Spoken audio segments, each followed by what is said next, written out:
All right, here's another edition of Talkin Dodgers.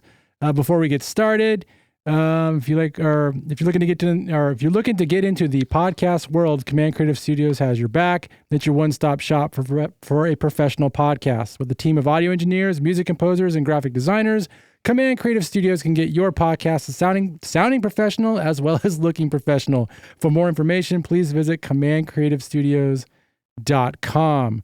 Wow, that was very difficult. We probably shouldn't be cracking jokes before we start this podcast. What? We can't talk about... What is this, CNN? We got to be serious over here? Oh, man. Hey, we're talking about an ex-Dodger that doesn't get injured. All right. We'll just leave it at that. Let's leave it at that for right now. It might cause injuries. All right, Max. Mike, how you doing? We doing good? We're good. It's Sunday. Dodgers won today. Closers did all right. We're good. All right, we're good. We got a jam-packed... Oh, I went to Vegas this weekend, people. I just got back. And I heard you didn't even gamble. And I didn't gamble. Perfect. I can't wait to hear all about it. It was fun. All right. We had a good time. This is what's on deck. We're going to talk about Glasnow going on the 15-day IL. Ohtani watch. Where is he at now with the 30-30, 40-40, hopefully 50-50 club? Kershaw looking strong. What's our rotation looking like now with all the injuries going on? Freeman's out. We got a proposed starting pitching rules we'd like to discuss a little bit, and then we'll review the Dodger card series and preview the upcoming series against Seattle. So let's just jump right into it. We got a lot of stuff, so let's power through. So Glasnow on the 15-day IL. That is extremely unfortunate, but I feel like we could have seen this coming. He's already pitched more innings than he has in any previous start. He's already been on the IL once. It's his second stint this year. Let's see. Article on ESPN says it's his second IL stint this season for the 30-year-old right-hander. Manager Dave Roberts said an MRI showed no structural damage and that they expect Glasnow to return after the 15-day IL stint is up. Not a big deal. We're all right. We need to protect our pitchers right now. You don't think it's a big deal? No. Max, what are you thinking? I mean, of course, I'm familiar with the pitcher, being in division with him for years. He's great when he's available, but availability was always an issue with him. To spin it positive, you kind of knew what you were getting, right, when you traded for him. But the thing is, I would prefer him getting hurt right now. Obviously, yeah. With time for him to we don't want him to get hurt and get ready for the playoffs. As long as he spends this time, heals up, and then when he gets back, he, does maybe a start or two and ready for, when it matters. That's my whole thing. But you knew going in, he's a pitcher that gets hurt. Well, we're going to discuss this later on in the episode, and we've discussed it on previous episodes as far as doing a 6-man rotation, that maybe this might have been something that could have been preventable or prevented just by just giving him a little bit of extra time to heal in between starts. Well, the last month, every other pitcher's getting hurt, so not really an option right now. Yeah, well, he's a Dodger, so every Dodger starting pitcher gets hurt. That's just the way of the beast. I don't think it's a big deal. I think they need to protect him. We don't need to lose him for the season. Let him go on the 15-day IL and hopefully, let him rest. When you hear elbow, though, I always think worst case scenario. So it's kind of hard not to. Tendinitis. It's all right. Hopefully, it is just that. Hopefully, it is, and we're going to talk about what the rotation looks like in a little bit with him out. Hopefully his rehab, because you don't want the tendinitis to then become I don't think he's your rehab. fear, right? After once it's healed, then he's he's trying to ramp up to be able to throw again. He doesn't hurt himself worse. Well, Glasnow, he didn't even want to go on the IL. He was fighting it. Is good. He needs it. Yeah. All right, let's jump ahead. Let's Ohtani watch really quick. So we'll just jump on that. So he's almost at the 40-40 mark. He's got 39 home runs, 37 stolen bases. Will he do it before the end of August? I think he will hit 40-40 before the end of August. You mean before the end of the week? Yeah, you can do it at the end of the week for sure. 3 more stolen bases, 1 more home run. He's going to Seattle. Seattle's got a good pitching rotation. Here. Yeah. Oh, yeah, they're coming here. Mm-hmm. At least that's what Max told me about their pitching rotation. Yeah, we'll talk about that later. All right, let's jump to Kershaw really fast. So Kershaw, strong outing. He didn't look dominant, but he looked in control. He went 6 innings pitched, gave up 0 earned runs, 2 Ks, 1 walk, 4 hits. He only threw 70 pitches in 6 innings. Efficient. Very efficient. That is exciting news. It's a little bit concerning considering that Kershaw has had the best performance out of all the starting pitchers last starts, which I'm going to go through those in a little bit. But it is positive because he's trending obviously in the right direction. Didn't have the swing and miss like he did the previous outing, but he was in control of the baseball. I got a lot of soft contact, got the pitches he needed. He was able to control the game, which is something that I feel like a lot of Dodger fans don't think about or talk about. They're always talking about how he lost his velocity and how he's barely hit 92. He did hit 92 a couple times this game, which was nice to see. But they always talk about how he doesn't throw 97 miles an hour anymore and how he just he just looked in control, which was really nice to see. He doesn't need to. He just needs to go deep in the games and get some outs. I mean, 70 pitches, 6 innings pitched. I think he did great. No earned runs. That's what we want out of him. That is it's definitely true. Max, you got a take on this? Hey, as long as what do they call it? The Cooperstown curveball's working. He's all right good to go, man. I mean, velocity is not everything with pitching. Well, so. we talked about a little bit. Everybody that throws hard keeps getting hurt. So yeah, he's going to be, as of right now, if he keeps trending in this right direction, he's going to be the most rested starting pitcher out of everybody that they actually do make. If he is on the starting rotation during the playoffs. So how is he not? As of right now, how is he not? The way that things are going right now, I don't see how you could possibly not put him on the starting rotation. He's going to start. He's going to be on the starting rotation. I mean, let's look at our options right now. Let's move on to that section, considering that now that we've lost Glasnow for hopefully only 15 days. Hopefully he only misses, what was that, 1-2 starts? 2 to 3 starts. 2 to 3 starts. So hopefully, hopefully it's not going to be that bad. So let's look at our options right now. So you got Kershaw, last outing, we just talked about it, 6 inning pitched, 0 earned runs, only gave up 4 hits, 70 pitches. Gavin Stone had a really good outing, 5 innings pitched, gave up only 3 hits, 1 earned run, which is a homer. Flaherty, 5 innings pitched, 4 hits, 3 earned runs, 7 Ks, 2 homers. Walker Buehler. So we've touched on Buehler, and I kind of want to touch on him again a little bit, because if Buehler, I rewatched that game that he played, and I think because it's like you go see a movie and you have high hopes for this movie, then you see it and you're kind of like, oh, that was a big letdown. Oh, Marvel movie? No, not a Marvel movie, man. I'm actually thinking of Game of Thrones a little bit towards the end of the season, or the end of the final season. Not Marvel you said movie.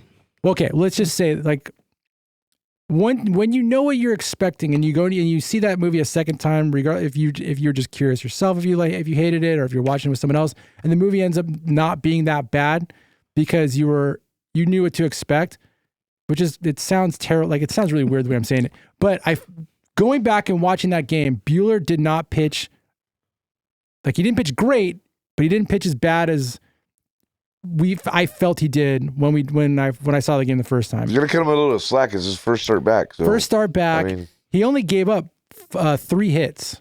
There's only 3 hits in 3 in the third inning. He gave up 1 homer. Granted, he did throw 87 pitches and he did have 4 walks.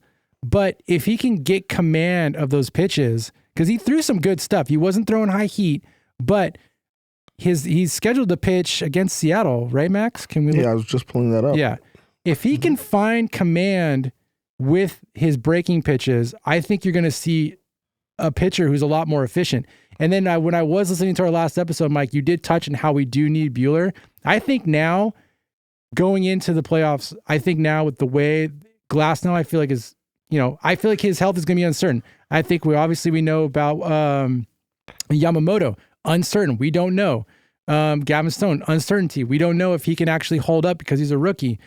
Bobby Miller's not looking great. We're going to need him. I think we're going to need him. And I think if he can bounce back, that would be great. If he can find it, if he can find that control, and he has that smarts because he's been in the league for a while. Yeah. And he can actually, be a smart pitcher like Kershaw, pairing him up with Flaherty, Kershaw, Buehler, and if you get Glasnow or Yamamoto, that's pretty good. But I think, I agree. I think it's really important. Buehler's next start. Tuesday. We got to see what he does the next 2 games. After the 3rd start, I think it'll get a good barometer, get a clear picture of what he's doing. Because same with Kershaw, right? Kershaw came out really good on his first start. The Padres game, he got smoked, and then the third outing was great, and then look how he pitched it today. So, I think that's where we get the good barometer with Buehler, and again, I think we're going to need him come playoffs. I think we are. I think you're right on that one. But I think we're looking all right. We weathered the storm, and I think the pieces are starting to come back together. Let's to talk about run a strong, make a strong run towards the playoffs. So let's talk about Bobby Miller for a second. So Bobby Miller in his last start was not great. 4 2/3, gave up 4 earned runs, 2 homers. He only had 1 K and a walk. So from what I saw, was a pitcher that could throw a fastball pretty much almost anywhere he wanted to, but all of his other pitches, his breaking pitches, where nothing was a competitive pitch. And then Hershiser was on the secondary on that game, and I love Hershiser. He was saying, like, if he could just find a secondary pitch that he could throw for a strike consistently, he would be a completely different pitcher. And that's kind of what Bobby Miller had in the beginning of the season and last season. He had a secondary pitch that he was able to throw for a strike, and now it just seems like he can't do it right now. I think it's mental. Fastball. I think it is mental. Hopefully, because now he's going to he's going to get another chance because with Glasnow going down, I think you're going to see Miller get one more shot as well with Buehler. It'd be nice if maybe those two guys can go out at a steak dinner together or something like that and kind of talk through some of their problems and kind of figure it out, because Bobby Miller, he's got a 99 mile an hour, 100 mile an hour fastball. I mean, his arm's going to fall off any day. He's got all the tools to be an elite level pitcher. Absolutely. We saw a little bit last year, but I think it's mental right now, Robbie. I think he's got to I think he doesn't have confidence in his second and third pitches to throw for a strike. He's just got to work through it. He's still young, because usually those secondary pitches is what you work on in the minors, and he's been in the minors for a little, I know, working on it. That's what I'm saying. So the next step would be then to convert a guy like that into a reliever. You know, if you can't master a secondary or it's possible tertiary pitch, they turn you into a reliever at that point. I don't think he's there yet. I think they're still working on him. He's only 25, so he's got time. Stuff. He's got stuff. He got time. And then you got Justin Wroblewski, saying it right, I believe. We're just going to move forward and say him. His last start, 5 innings pitched, 4 hits, 4 earned runs, 2 walks, 3 Ks, 3 homers. So he got his first win. Do you like him, Robbie? What's your take on him? I like him because I feel like he battles. You know what I mean? Like, even though I think it's like he's got a really good fastball with like a lot of movement. I mean, I don't think he's hitting the hundreds but he's in the mid high 90s. It's got a lot of movement, but he just seems like he battles. And I feel like that's what you want in a starting pitcher, that even if he doesn't have his best stuff, he can still somehow get you outs and then be competitive. He doesn't throw in the towel. And so I think that was like his fourth start in the big leagues. I could be wrong. Max can figure that out for us. I like him. I don't think he's a real legitimate option for the playoffs. I think he's only 23, so young. Yeah. So. I think he's an option along with Knack right now to help get you through to the playoffs. 5 starts this year. 5 starts. So, yeah. And then you got Landon Knack, whose last start was a while back, but he came in for 4 innings pitched. I believe he gave up 1 earned run. He was actually backing up Gavin Stone's last start. So these are your options for starting pitchers, I think, right now. Obviously, we know the ones we're going to lean on, but it's interesting to see how you can kind of piece together something that's at least serviceable and something that can be competitive in the playoffs if you don't have Glasnow and you don't have Yamamoto. I don't have high hopes for Yamamoto making it back to be competitive before the end of the season. The way you don't hear a lot of information about where he's at. I think he threw up to 40 pitches now, maybe more than that. Granted, I haven't been searching for the information on him, but Max, maybe you might have more information than you could pull up about Yamamoto. But you can't really count on him right now, so you got to go with. I feel like he's got to build himself back up to not only be a starter, but then also build back up to pitch in the major leagues, because this is his first year being in the major leagues. What's the difference between we talked about it offline? So you said he pitched once a week in Japan, and now here it's more like twice a week. You think that's an issue with his stamina? I think it's just. I mean, maybe it's possible the way he's built. I think Max and I. What's the biggest difference between Japanese baseball and playing in the majors? There's a couple. One, the ball they use has a tackiness to it. Okay. So they have a better grip, right? So that helps, alleviate arm trouble. That's one. 2, they pitch every 6th to 7th day. Here it's every 5th day. So, that does require some getting used to. It's not like it's impossible, but there is a physical getting used to that. I think your training would change too, right? If you you got to pitch every 5 days, your stamina, leg strength, things like that need to be built into your repertoire of training and stuff. I think Yeah. So I got an update on Yamamoto. He had a session on Friday. He simulated a game, I think, 17 pitches in a live bullpen session. So he's on the right track. 17 pitches, that's it? Yeah. It's slow, man. Calm down. Those are intense 17 pitches, man. You know? So that's a good sign. That's only he's on his way pitches, back. though. I don't think he's an option in the playoffs right now. I don't think you can count on him right So what are now. you looking at? Kershaw, Stone, Flaherty, Buehler. I mean, hopefully Miller. it's Buehler. I think that if you had to start if the playoffs started today, Matt, we played this game last episode. Yeah, you yelled at me. I think your only options right now, your legitimate 3. You need 4. I think you need 4. So you got Kershaw, Stone, Flaherty, Buehler. Buehler's not that 4th spot would be up between Buehler, Miller, and Robleski right now. Yeah, and that's later in the playoffs. You need he's got 6 weeks or whatever to get right. All right. I mean, stop getting injured, guys. Right. All right. Well, injury update on Max. We got an update on Muncy. Isn't he? Is he being activated on Monday? I believe he is. And then we keep forgetting about Chris Taylor because I know Chris Taylor is on that rehab assignment along. Yeah, he got hurt right when we were watching the other day. That's a hamstring. And Tommy Edmond too. And Tommy Edmond. So they're both coming back, right? I got some stuff for you. Let's see. Max is pulling it. Yeah. Pulling it. So Edmond will be activated on Monday and Max Muncy on Tuesday. On Tuesday? Mm-hmm. According to Dave Roberts. That's tomorrow. Yeah. Monday's tomorrow. Tuesday's the following. And that's interesting that they wouldn't just do Muncy on Monday as well. I wonder what the logistics are on that. Maybe it's because when they went on the IL or something. Yeah, 40-man things. They have to do all those kind of little gymnastics. Well, now with Freeman, because they did come out and say Freeman's definitely not playing on Monday. Mm-hmm. So what happened to Freeman? He injured his finger? Here, I got a highlight for you. I'll pull it up for you. Chris Taylor I got the things. He got I got a thing with Chris Taylor too. He joined the AAA team on Friday as well. Yeah. So he played? Mm-hmm. So he's on his way back. You guys are almost whole. Almost whole. Let's see. He's getting there. So Freeman, he jammed his finger on a routine ground ball to first base. Glove hand? Watch. Right, so he had his hand on top of his glove to secure the ball, and it bounced up and hit him. You can see right there, boom. Let's see. So, according to Scott Polek on X, Freeman left Sunday's game. Hold on a second here. Get rid of that. Freeman left Saturday's 5-2 loss to St. Louis in the 8th inning on Saturday's. Way to write this well. Good job.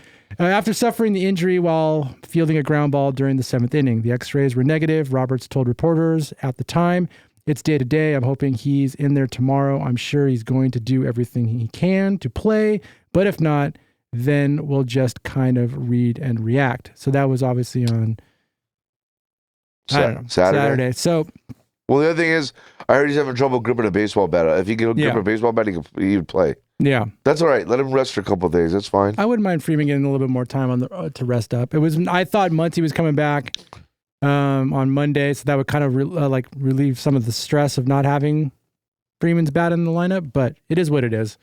I think we'll be fine going into Seattle as far as offense. I think the offense is going to, even though I know that Seattle has a better pitching staff than St. Louis does. Max, I'm sure you're going to say yes or nay to that. Yes, Seattle has the best pitching staff, bullpen, starters in all of baseball. Ooh.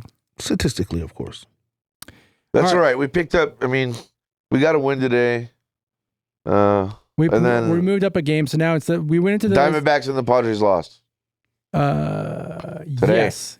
But we went in this weekend being 2 games in first place. Now we're 3 games in first place. That's right. San Diego is 3 games behind, and Arizona is now 4 games behind. That's good. So we're moving in the right direction.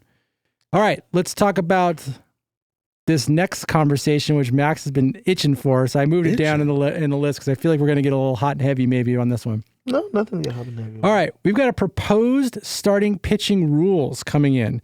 So the report is that MLB is considering starting pitching rule change to require 6 innings minimum for starting pitching.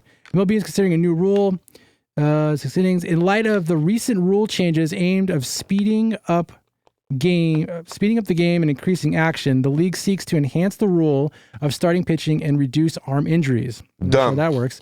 This proposal aims to restore the prominence of starting pitchers who have struggled to average 6 innings per start in recent years, often due to increased reliance on bullpens and injury concerns. Executives and players are pondering blah, blah, blah. the implications of this potential change on gameplay and team strategies. Okay, so I'm going to start off really fast saying that this is incredibly, I almost want to say irresponsible, for the way that the game has gone to rely so much on the fastball and for pitchers to throw as hard as they can. Every pitcher's got to now pitch at least high 90s, almost 100 miles an hour. You're seeing Tommy John surgeries happening so often, so much. It is crazy to ponder this rule without having some other major changes on how the game is ran, but then also what a team does to maintain health for their pitchers. Because right now, I'm telling you, we've talked about a 6-man rotation in the beginning of the season just because of our starting pitchers. Nobody else is starting pitchers. I think the way with the pitch clock being in right now with 15 seconds in between pitches, having these guys throw as hard as they can and barely having the chance to let their arms stop burning before they throw again, to then have them pitch again every 5 days, I think they should go to a 6 or 7-man rotation if they're putting that much kind of stress on them. Here's the deal. All right, go, Mike. Go. Before Max jumps in, you go, and then we're all going to take a break because Max is going to go crazy. Go. It's a dumb rule. So I don't like the pitch count either. It's bad. It's bad for baseball. It's bad for baseball. I don't mind all of it. I'm a baseball purist. Let them play. But here, okay, so let's just play it out. If they go to this, they need to up the amount of people on their roster limitations to have more pitchers.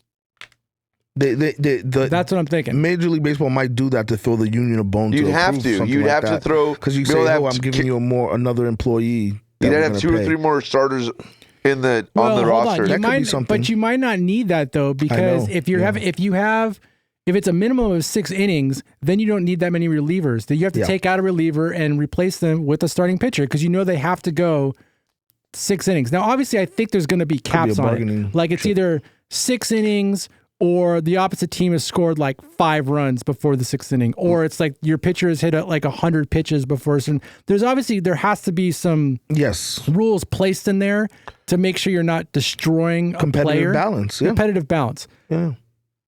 Well, look at the injuries we're having. The assumption that everyone's going to be able to go 6 innings throughout the season, you're going to need more guys. You're going to have to go to a 6-7-man rotation for guys to be able to consistently go 6-7 innings every game. Yeah. I mean, we're already looking at injuries now. You're going to ask guys to go 6 innings required. So they're getting tired or their pitch count's getting up. They don't have the stamina to go 6. You're going to make them go 6. Well, here's the thing. Go ahead, Max. Right? The reason they're proposing something like this, right, is there's a lot involved here. When they say speed up the game, that's total BS, okay? It's not about speeding up the game. It's really about 2 things. One, they're paying all these pitchers a ton of money for them to sit on the IL. No business owner wants, they'd be paying an asset that doesn't play. Second, it's for the offense. And they want offense back into the game because the game is boring because everybody is swinging for home runs. Nobody cares about batting average because of analytics. It's only, walk, strike out, or hit a home run. That's all they care about, right?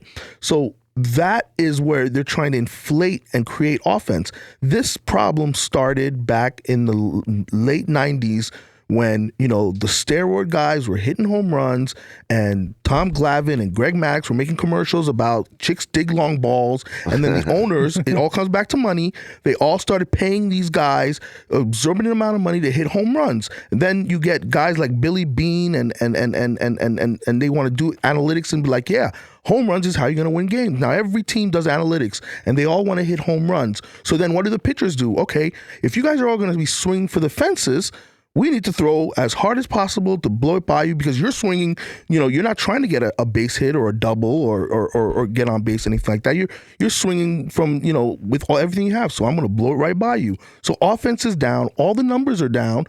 And now they're trying to inflate and create a synthetic offense.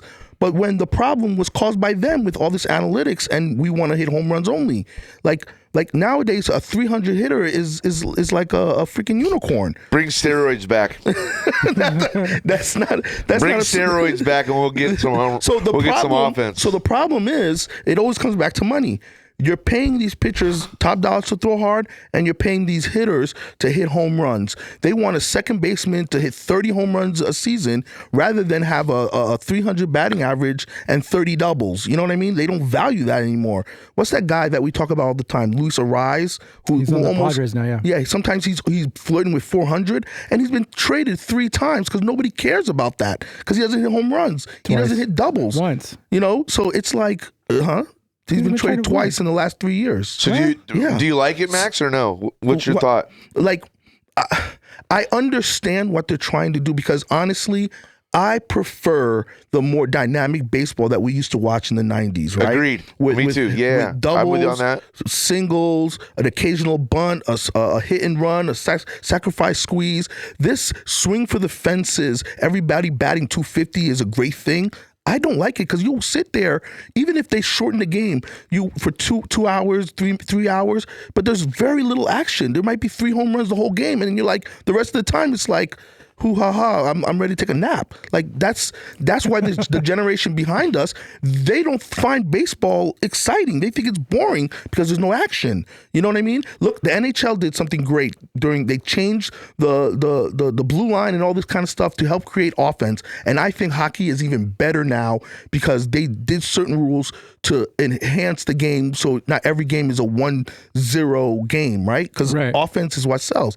Baseball is trying to figure out how to get back to that. I don't know if this is the solution because like Robbie says, you have to put a lot of things in there to make it like fair, but I understand what they're trying to do. But the real problem goes back to the teams paying for home runs and they're training guys in the minor leagues in high school, launch angle, hit a home run. That's all we care about. Who cares if you're batting 250? Well, so that's the problem.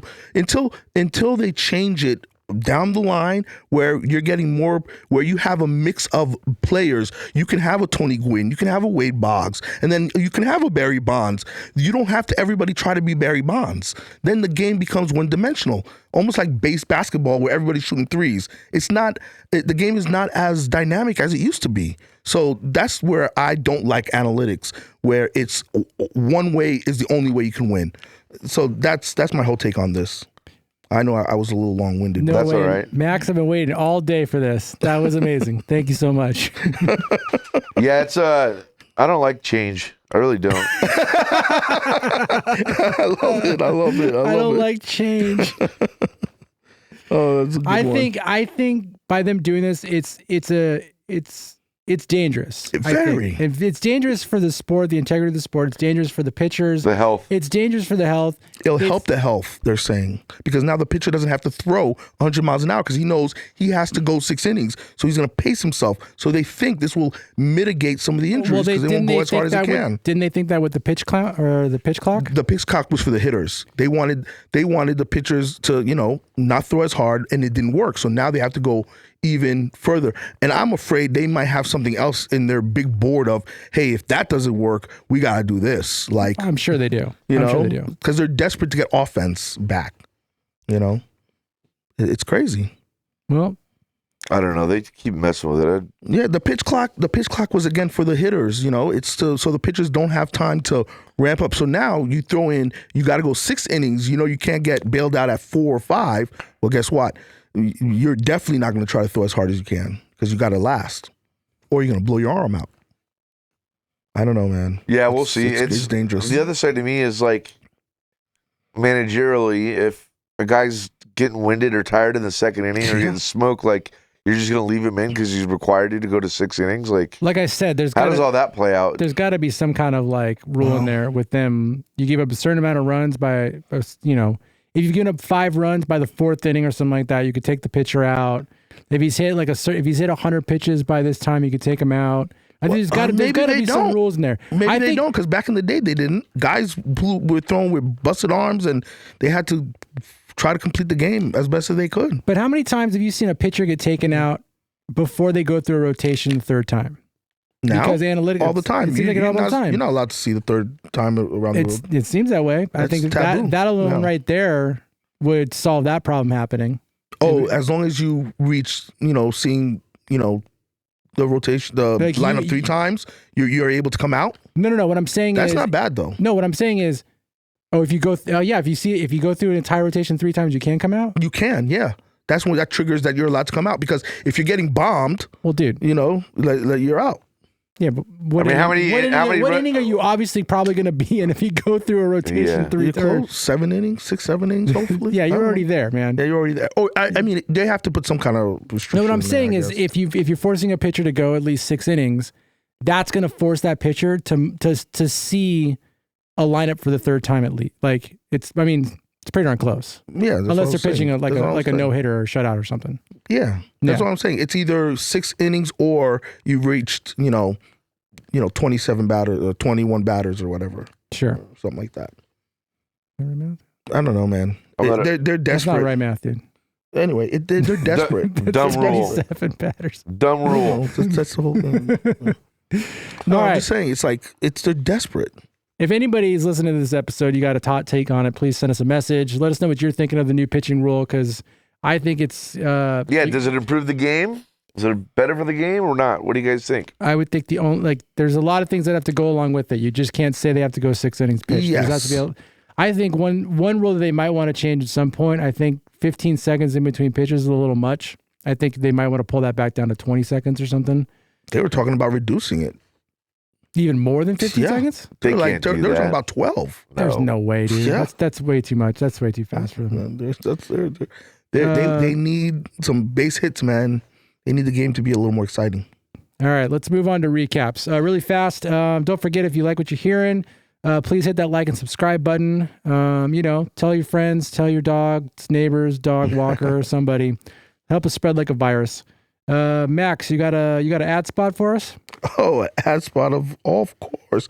We have the Player Spotlight, brought to you by Rot Your Brain Media, the up-and-coming podcast company delivering top-quality content across all podcast platforms.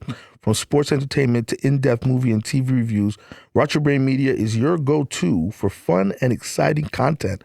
Don't miss out. Visit their YouTube page. They have the YouTube page. All the podcasts are there. It's YouTube/Rot Your Brain Media. Or visit them on patreon.com/Rot Your Brain Media to support this dynamic new company and be part of something special. Subscribe now and get ready to have your brain truly entertained. How about that? That was amazing, Max. There you go. Max, your ad spot reading is the best. In the thanks, my top man. notch. All right, here we go. Let's jump in. Wish we could say the same about your Yanks. Hey! Don't worry, we'll get it together. All right, let's do Probably Dodgers not. Cardinals recap this weekend. First game on Friday, Wroblewski gets the win. Gavin Lux goes yard, hits a homer, hits his 8th of the season. He is still on fire. He is the most consistent hitter we got right now. He is definitely on fire. So is Kiermaier. Yeah, right? Max's favorite center fielder. He went 2 for 4, had a homer. He had 4 RBIs that game. I'll tell you right now, if that guy's on the team, the Dodgers don't win this game. So you got to believe in your general manager, guys. Come on. Wroblewski goes 5 innings pitched, gives up 4 hits, 4 earned runs, 2 walks, 3 Ks. They give up 3 homers. He wasn't his greatest performance. He's only had 5 innings or 5 games started in the majors, but he did enough for the win with the offense behind him. So Mookie Betts went 2 for 5 with a double. Freddie Freeman went 2 for 5. Gavin Lux went 2 for 4. So yeah, the offense showed up for this game. The Dodgers win it 7-6, which was pretty nice to see. Kopech gets one of his first saves for the Dodgers. Might have been his second. I'm not entirely sure. But this is the start of actually what people have been asking for, which is Kopech's coming in and closing out a game. I like him. This is the talking point of the series. What, Kopech? Yeah. You think it's the talking point? Yeah, because you Absolutely. your closer is a big freaking deal. Like, Well, we haven't had a closer. Like, We do now. It's been closer by committee. Changing a closer is a big deal. I believe that we've had 10 different pitchers get a save. Joe Kelly's gotten a save. Evan Phillips has had a save. Banda's had a save. Well, Kopech's now had a save. Yeah. Triton's had a save. Vessier. It would not surprise me if Grove's had a save. Vessier's had a save. Oh, do you have a list right now? Trennan. I'm looking at them right now. Yeah. I think we're seeing Landon Knack has a save. Landon Knack. He's got a 4-inning save. I think it was Stone's game. Johan Ramirez. Someone called Brent Honeywell Jr. got a save. They just They just sent him down. They did. I was just gonna say that. They just sent him down. Firehausen. Firehausen I can't has a stand that save. guy. I mean, that's not true. I like him. Danielson Lamet has a save. Yeah, a lot of people with saves over there, huh? But anyway, the thing is, if you think you found your closer, that's a big deal for the playoffs. I think he's our closer. Well, we can talk about it after this recap because you got to. I mean, this is the recap. Talk about it now, bro. That's the big thing. Who cares about the Cardinals? Okay, well, he got the save today, right? Yeah. But we're going to skip our second recap. That's what I want to hold off on. You're moving on. All right, let's move on to the next game. Mike, just chill out. Dodgers lose game Saturday's game 2-5. The offense. This is the start of a trend that we have to talk about maybe a little bit. Dodgers only scored 2 runs, unfortunately, but guess what? Shohei Ohtani goes yard for his 38th homer. Went 1 for 3, had 1 RBI, and nobody was on base, unfortunately. You want to know why? Because you're bad leadoff. Bobby Miller went 4 2/3 innings, gave up 8 hits, 4 runs, 4 of them were earned, 1 walk, and 2 home runs. So we touched on Bobby Miller for a little bit. His fastball looked great, but all of his breaking pitches were just not consistently either in the zone or competitive pitches at all. And when they were in there, they were like lollipops. They were able to kind of just pepper around the field everywhere they wanted to. It was unfortunate. So Bobby Miller gave up 4 earned runs. Brazier came in, looked pretty solid. No strikeouts, but he looked like he was in command the entire time. And then your boy Honeywell, which he went 2 innings, 3 hits, and then went set down to the minors right afterwards. Unfortunate. The other run came in with a Freddie Freeman single. I believe it happened in the first. Other than that, there was nothing going on for the Dodgers as far as competitive-wise. Ohtani did also have 2 stolen bases, though, in this game, which he had his 37th. Yeah, 2 stolen bases, giving him 37 stolen bases. Other than that, nothing really to talk about except the offense did not look good. Any takers? Anybody want to talk about this one? Mike, go. Oh, you're gonna put me on the 5-2 we lost. I mean, I don't know. Bobby Miller didn't bring his best game, but I don't really have much to say. We need to be consistent. The pitching's a sore subject for me. I don't like it. We're just not consistent and as dominant as I'd like to see. Yeah, and look, the good news is I feel like, I would rather the Dodgers play like this now in August going into September and then you click the throttle in. Because look at what happened last year. Last year, we dominated August. Like, I think we dominated, like, it was ridiculous. In September, we were really hot until the last, like, week or so. We started to fizzle out, and then we fizzled out in the playoffs. Well, and look, let's be terrible now so we can be amazing going into the playoffs. And Max brought up that point, three pods ago. Maybe they should be in a tight race, and I was staunchly against it because I didn't feel we had the swag to be battle tested. But if this is, testing. I think it's good, I guess. Yes, man. Let's get through it now. Play competitive baseball. Roberts did say they're fully aware of their lead shrinking in the division. So well, that's good. They're not just playing video games in between. I'm sure they're fully aware of it. Well, I'm just saying. What I mean is they know that they're not playing well. They know that they're not playing well right now, and the Diamondbacks and the Padres are on their heels. So, maybe it is good. I don't know. We'll find out. Time will tell. It'll be something to talk about. All right, let's move on to Sunday's game. As soon as I press the play button on this, we're going to move to Sunday's game. All right, so Kershaw, well, I feel like some of the haters are kind of backing off Kershaw a little bit, which is kind of awesome to see. So let's just look at his stats. I've already said it 3 times. I just want to say it again. Kershaw went 6 innings pitched, only gave up 4 hits, 1 walk. He did have 2 Ks, though, but he only pitched 70 pitches through 6 innings. That is the most efficient I think we've seen any of these pitchers pitch since Gavin Stone had that complete game earlier in the season. That is... Look how ripped he looks right there. Straight up, dude. I'm pretty sure this time around he got his diet together. He just looks. He didn't remember he used to have that like little gut, like beer belly. Yeah, it's good. I man. think he's in much better shape coming back this time around to where he can not only pitch long innings but pitch dominantly. He looks good for future seasons as well. Absolutely. All right, so Ohtani had another home run, and guess what? Nobody was on base, unfortunately, but he did have 2 Ks. This is the trend of Ohtani right now. He either hits a home run or he looks really bad striking out, which is kind of, you're watching his batting average drop drastically. He's now at 290. Yeah. He's now at 290. Max, there's 2 stats I'd like to see if you could pull. One, I would like to know what Betts is hitting since coming back because he went another 2 for 4 game. Lux went 3 for 5. Mm-hmm. I mean, I'm a Lux fan through and through with a double. Let's see, and then Miguel Rojas 3 for 4, killing it. Nobody else had hits. Unfortunately, yeah, the bottom half of the lineup didn't do very well. No, they didn't at all. Yeah. But I would like to see what Ohtani has been hitting in the last month. What is Ohtani hit? Ohtani or Betts? I think you said Betts. Give me Betts since he came back. I'm curious on that one. And then Ohtani. And remember, what Ohtani's doing is what they like, the 3 true outcomes: home run, strikeout, or walk. That's what analytics love. So they don't care about batting average, man. You're still stuck in the past. Dude. I'm just saying they don't care about that dude. crap. But when you're getting hits, you're making things happen, dude. Yeah, that's why they're trying to limit pitchers to force them to pitch 6 innings. So I think Kershaw looks good. Give me what Betts is batting since he come back, please. Right, I want it. Kershaw looks good, Robbie. Yeah, I like what I'm seeing. Kopech had, yes, you're right. Kopech had a save. Yeah. Daniel Hudson has not been looking sharp lately. He gave up another homer. So hopefully he's kind of figuring some stuff out right now. Evan Phillips came in. He looked pretty good. He did give up 1 hit in his 1 inning, but... There's Kopech right there. So you think he's our closer for the rest of the season? I think they're going to roll with it. You know what I will say, though? This is his least dominant performance was this game.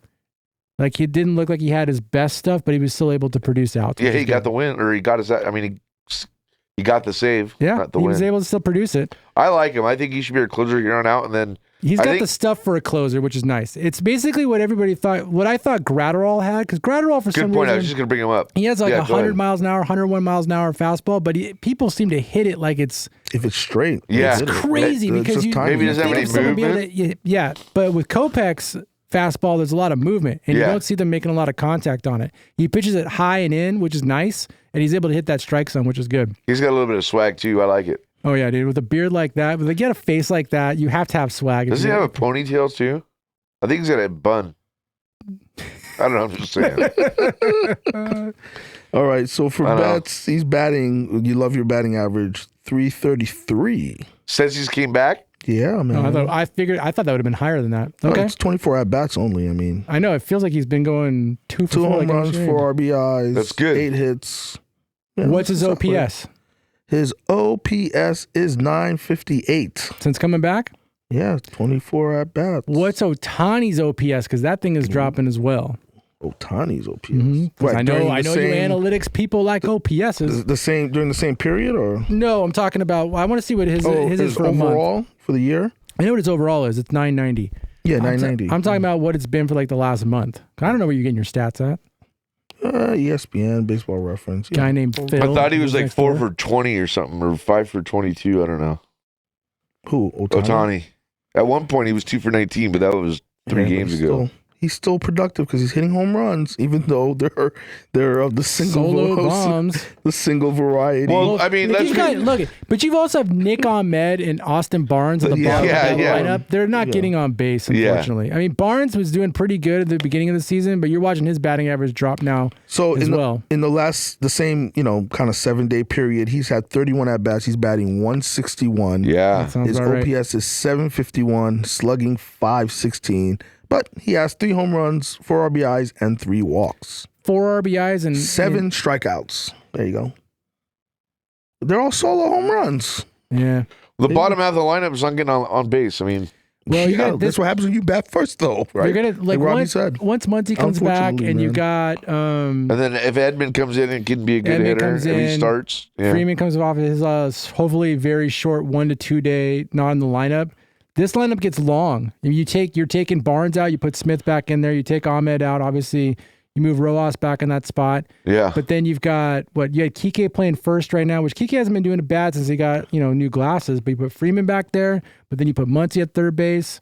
Then you take Kiermaier, even though Kiermaier, I feel like, has been a pretty decent hitter since the Dodgers picked him up. I mean, granted, he went 0 for 4 this game with 2 Ks. And he's batting the entire season 199.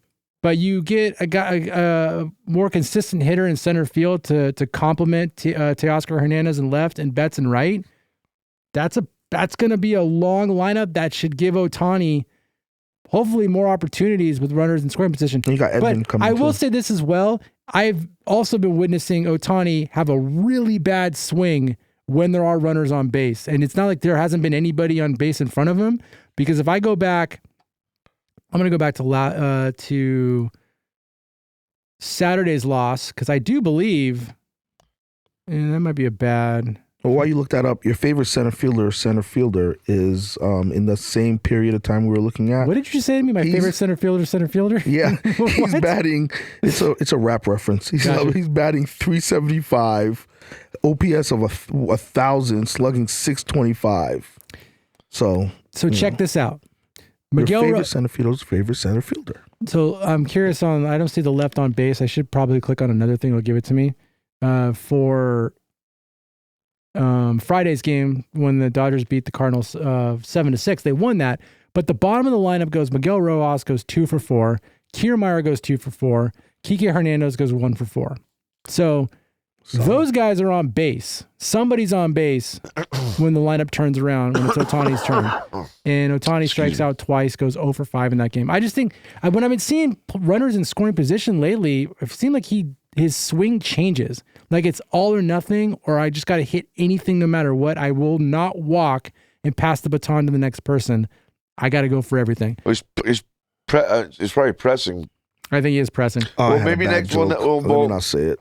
Maybe next, whenever our next podcast, you can bring get some clips of his ugly swing. We've talked about it. It's bad. I don't know what he's thinking of some of these swings. But for all those ugly swings, we can compliment him for the very nice swings that he does hit home runs. Right. He is leading the team in home runs. He is leading the National League in home runs.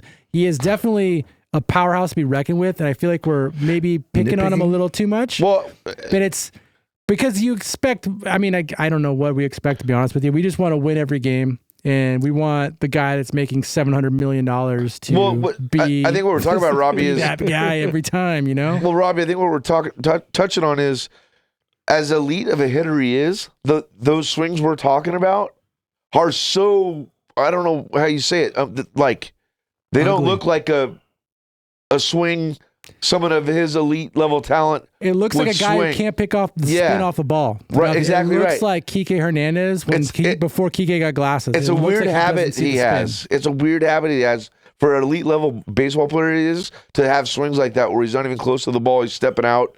It looks like he has no coordination whatsoever. It's just a weird, not a knock on him because we know he's, the second coming of Babe Ruth, for gosh sakes. He's elite level hitter. It's just a strange habit to see. It is. All right. I think we've picked on him long enough. With that being said, let's go 50-50. I think he's going to, I think at least 45-45, but let's see. All right. That'll do it for the Cardinals Dodgers recap this weekend. Let's go ahead. Let's preview Mariners. Mariners starts tomorrow, right? Let's preview the Mariners Dodgers series starting tomorrow.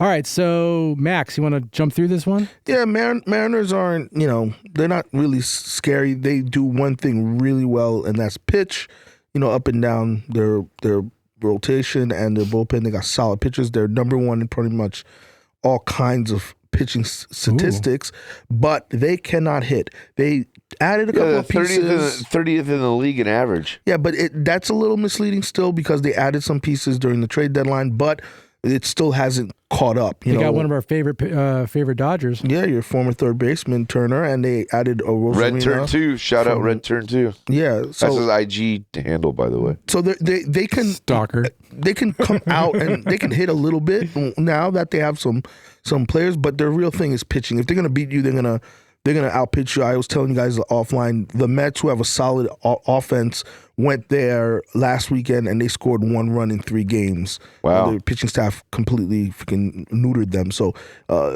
again, if you bring your bats, you don't have to score a lot to beat them because they're not going to score a lot. Right. They're trying to make the wild card. They're out of, I think they're maybe 5 games back. So you shouldn't be too scared. I think you got to hit. Well, we got Muncy coming back in Edmond, right? Yeah. So that's going to help. The lineup gets stronger. Hopefully, we see Freeman back in the lineup, and we can test their pitching. Yeah. Tomorrow they go up against Brian Wu. He has a 2.06 ERA. Who's pitching for us? Gavin Stone. So that's a good watch to see if Stone can have another great start. Another strong outing. Yeah. Mm-hmm. And then Tuesday's Walker Buehler, right? Walker Buehler versus Bryce Miller. Bryce Miller has a 3.46 ERA. And then Wednesday, they have Gilbert with a 2.91 ERA versus Flaherty, 2.97. Great pitching matchups. It's a 3-game series or a 4-game? Yeah, 3. Okay. And then you got an off day on Thursday. All right. There you go. All right. Well. You guys scared? Nah. No. You shouldn't be scared of Seattle. No. And they're coming to town. You're not going over there where they have the advantages in that pitcher's ballpark. I don't think so. We'll be all right. Question. Who does San Diego got coming up? Oh, San Diego? They are playing... I think they're playing the Mets. No, the Mets on... Come on, let's play a real team, not the Rockies. Hey, they lost to the Rockies. Yeah, but for them to play a team that I think that they could possibly lose 2 out of 3. The Twins, they could lose 2 out of 3. Yeah, Twins have a decent time. Twins got 70 wins. What about Arizona? Who are they playing? The Diamondbacks are playing the Marlins. That's pretty much a sweep. Let's hope not. All right. I think that's going to do it for this episode of Talkin Dodgers. Thank you so much for listening this long. Don't forget to hit that like and subscribe button. If you like what you're hearing, please check out our Patreon page at patreon.com/RogerBrainMedia. Every little bit of support you can send our way will help us create content for the future. Max and Mike and I have some ideas for other upcoming shows we're going to be throwing at you pretty soon. So be on the lookout for those. Please share with your friends. Tell your dog, Walker's neighbor, everybody that you could possibly think of. Help us, spread like a virus. On that note, if anybody else has anything else to add. Yeah, if you're listening to this on, Spotify or Apple or wherever you listen to your podcast, you can also check us out on YouTube.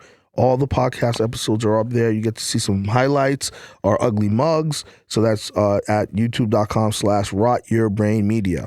And all the other shows, podcasts are on there as well. Hit that like button, people. Subscribe. Follow. Give us some constructive criticism. Not too much, though, because I'm sensitive. Right. Don't worry. I'll take it for you. All right. Everybody have a wonderful day. Good week. Yeah.